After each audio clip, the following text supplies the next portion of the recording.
male-driven matriarchy. The queen rules over the worker bees and the drones. Each do their job to create the puzzle that is their life. The worker bees, which, by the way, are all also female, do the various tasks around the hive.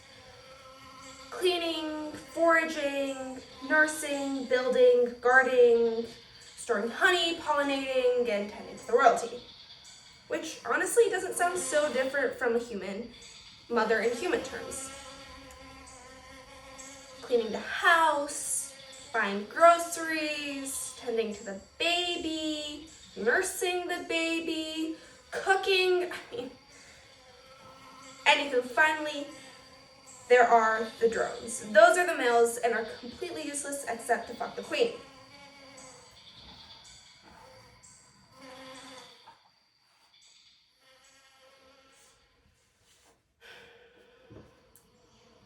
They say bees are superorganisms, meaning that they, as a colony, act as one mammalian creature.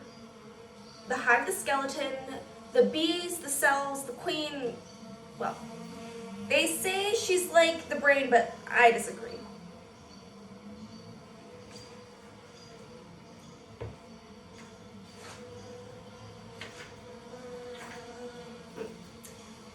Perhaps it's true that things can change in a day, that a few dozen hours can affect the outcome of whole lifetimes, and that when they do, those few dozen hours, like the salvaged remains of a burned house, the charred clock, the singed photograph, the scorched furniture, must be resurrected from the ruins and examined, preserved, accounted for. Little events, ordinary things, smashed and reconstituted, imbued with new meaning. Suddenly they become the bleached bones of a story. God of small things.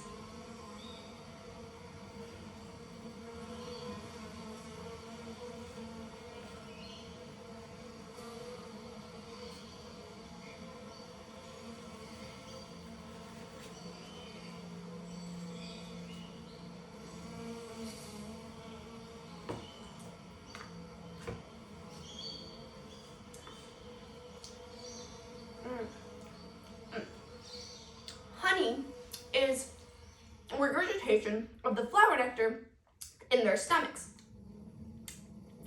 Not only is it throw up, but it's passed from mouth to mouth.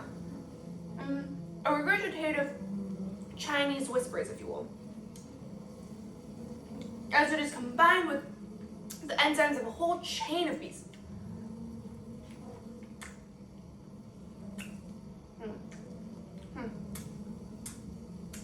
Then it's dry. I like my honey in my tea.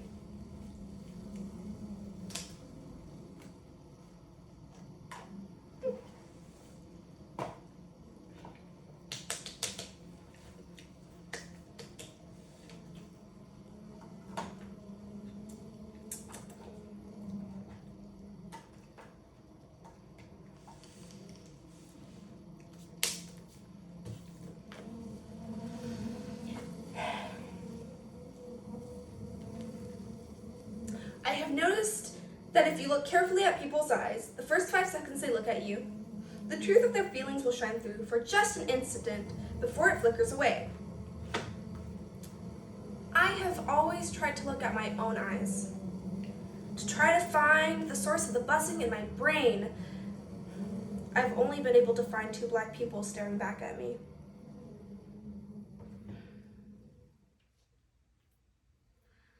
A bee knows where the sun is no matter how cloudy. I was a bee to her sun.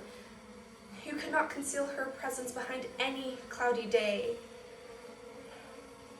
I felt the soft wings of a bee in my chest, honey dripping over a slow hum, and I was extending beyond my walls to reach this flower, this beautiful orchid with dewdrops and pollen shimmering in her hair, the sweet smell of nectar wafting towards me, calling towards me, her ultraviolet brightness blinding me from any other flower, and her strong and slender stem carrying her so elegantly. The petals of her summer dress swaying with the breeze.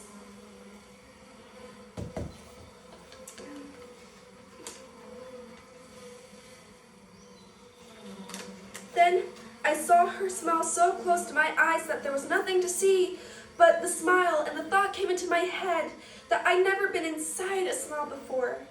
Who would have thought being inside a smile would be so ancient and so modern both at once? Girl meets boy. I had to know her. I had to meet her, my sun, my flower, my bees. Did you know that bees pollinate 1/3 of the entire world's crops? Sorry, sorry. Do you like bees? And just like that, my little colony had found its queen.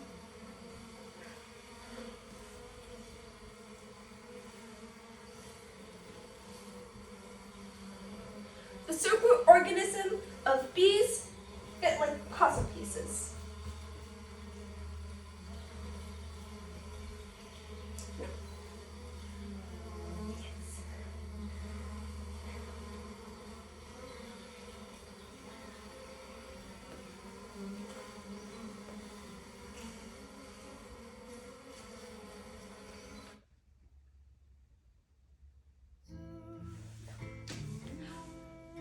Okay, so they're in the middle of the ocean in this little tiny wooden boat. And it says that the air is being soaked in darkness, swallowed even. And then it's in the middle of the night, and then he says, despite all of this, because you continue to smile, I can't help but to smile along with you.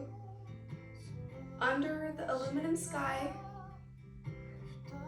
how are we, the two of us, to survive?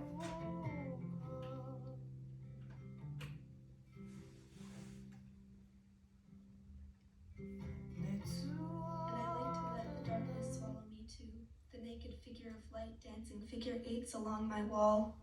She likes to tease the sleep out of my tired eyes, light kisses tiptoeing along my lashes to find secrets hidden in the depths of my pupils. Olivia, her name exists between millions of fluttering wings living in the echo chamber of my mind. Olivia, this world would not exist without you, without the coffee, the apples, the peaches, without the almonds, the walnuts, the okra, without the cantaloupe, the strawberry, avocados, cucumbers.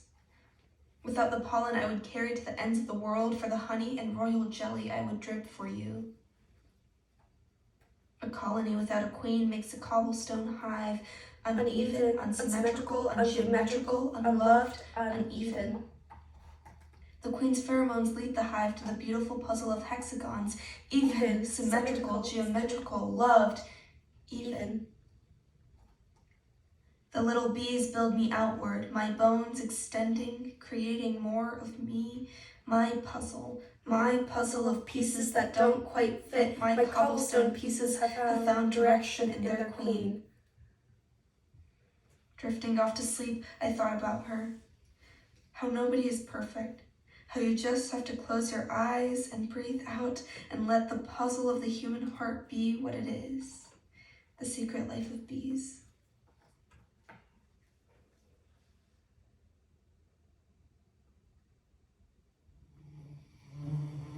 Colony collapse disorder. A disease rampaging the earth. The mass death of bees caused by pesticides, parasites, viruses, fungi, and global warming. It's a fucking minefield out here. Maybe if I seduced God, I'd have better luck. Colony collapse disorder. Leaves a hive without its queen.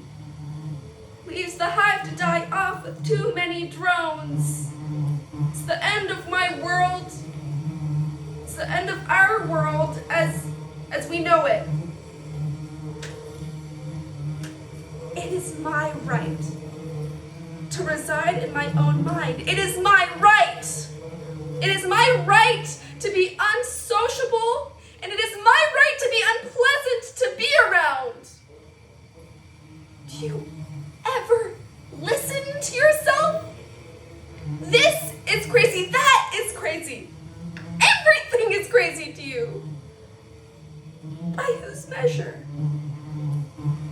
Well, it is my right to be crazy, as you love to say so much. I have no shame. I have felt many things in my life, but shame is not among them. You may think that I have an obligation to you, but us being thrown together in this arbitrary arrangement does not come to should make. I have never had less of an obligation to anyone in my entire life, you aggressively ordinary woman.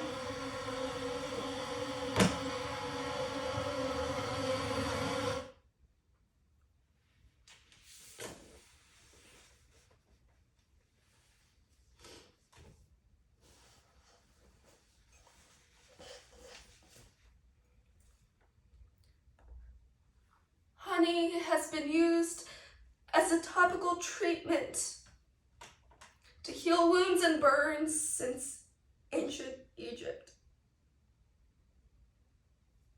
The practice continues to the current day. I like my honey in my tea.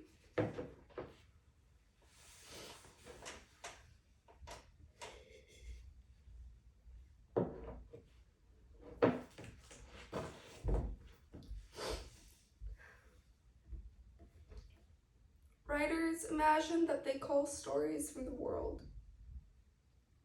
I'm beginning to believe that vanity makes them think so, that it's actually the other way around. Stories call writers from the world. Stories reveal themselves to us, the public narrative, the private narrative. They colonize us, they commission us. They insist on being told. Fiction and nonfiction are only different techniques of storytelling for reasons that I don't fully understand. Fiction dances out of me, and nonfiction is wrenched out by the aching, broken world I wake up to every morning.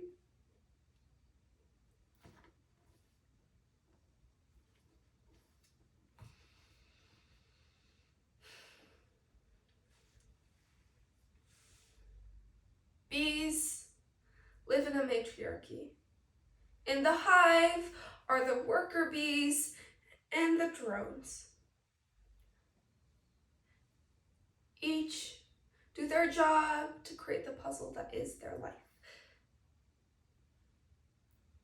The worker bees, which are all female, do the various tasks around and outside the hive: cleaning, foraging, nursing, building, guarding, pollinating, storing honey.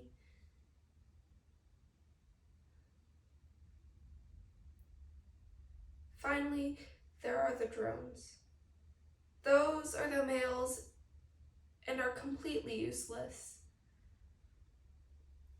Without a queen, only the useless are to be born.